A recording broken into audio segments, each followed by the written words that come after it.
Okey, baik. Bismillahirrahmanirrahim. Assalamualaikum warahmatullahi wabarakatuh.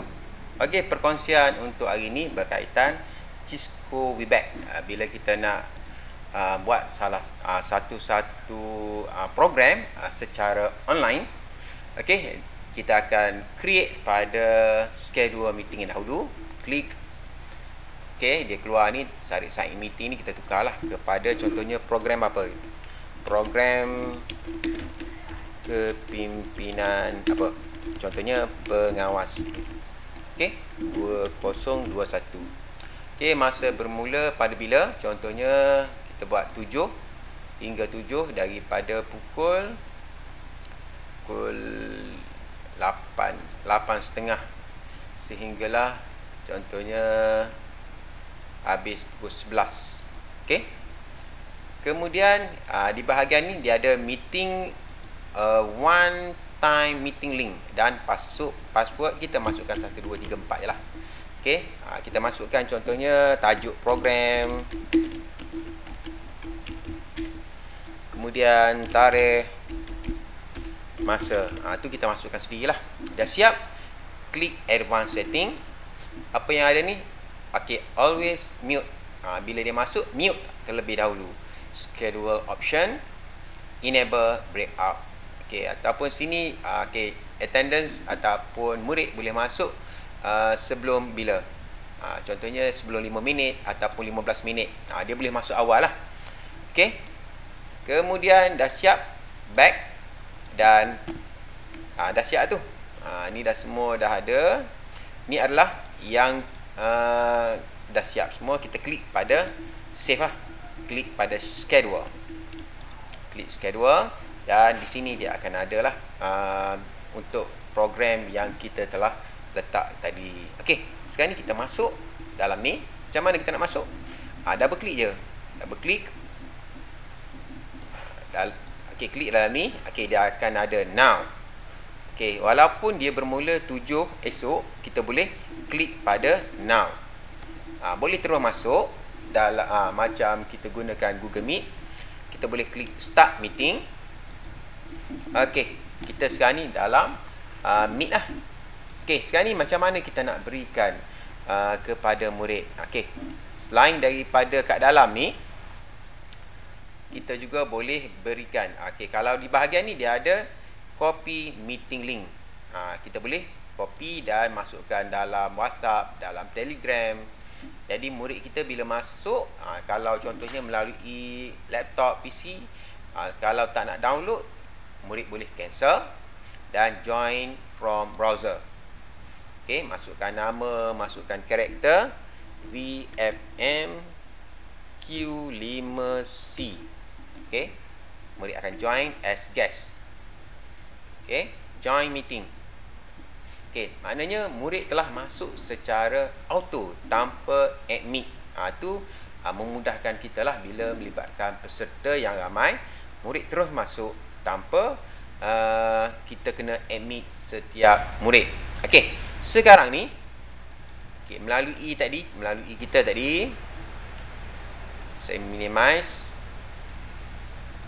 Okey, ni adalah paparan kita sebagai host tadi. Sekarang ni kalau kita nak create, kita panggil apa, breakout room ataupun sesi-sesi perbincangan. Kita boleh klik pada more option.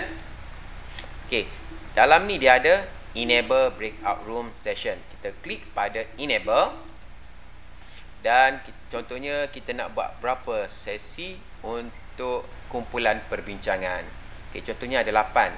Kita klik pada, untuk memudahkan lagi, kita klik pada murid yang masuk sendiri tanpa kita add murid tersebut secara berkumpulan ataupun seorang demi seorang. Kalau yang lab participant choose any session, murid sendiri akan kita telah tetapkan murid ini kumpulan A, kumpulan B, kumpulan C ataupun kumpulan 1, 2, 3, murid akan masuk sendiri.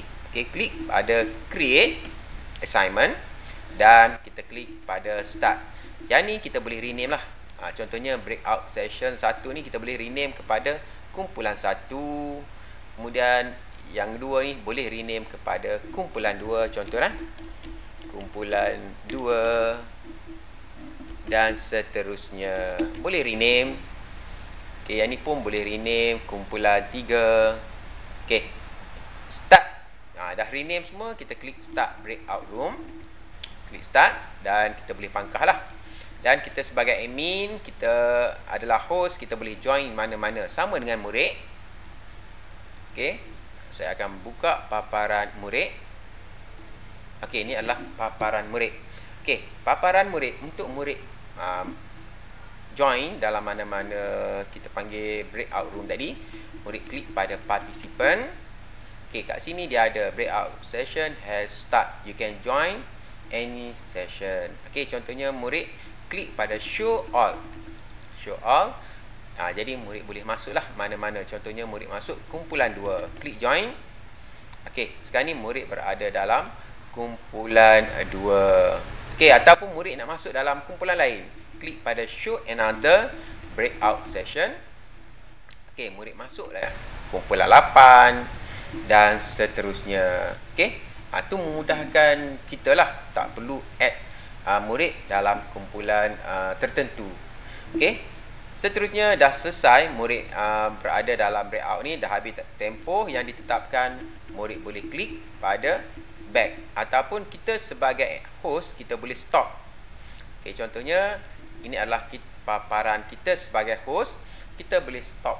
Jadi murid akan auto masuk dalam yang utamalah. Contohnya saya nak stop. Okey. Dia ada dua, main meeting dan breakout room. Untuk stop, klik pada breakout session. Dan di sini kita boleh end all breakout session lah. Klik end session. Jadi murid tadi yang dengan sendirinya dia akan keluar yang ni lah, breakout session closing. Dia akan bagi masa dalam 1 minit ataupun murid klik OK. Bila murid klik OK, dia akan pergi bahagian main menu. Okey. Tak habis lagi. Ataupun murid klik pada back sebab tadi kita bagi dia 1 minit. Okey, dia akan auto lah. Untuk dengan sendirinya akan balik ke main ataupun sesi yang utama. Okey, ataupun murid klik pada exit close leave. Jadi dengan sendirinya akan masuk dalam yang main, program kepimpinan pengawas.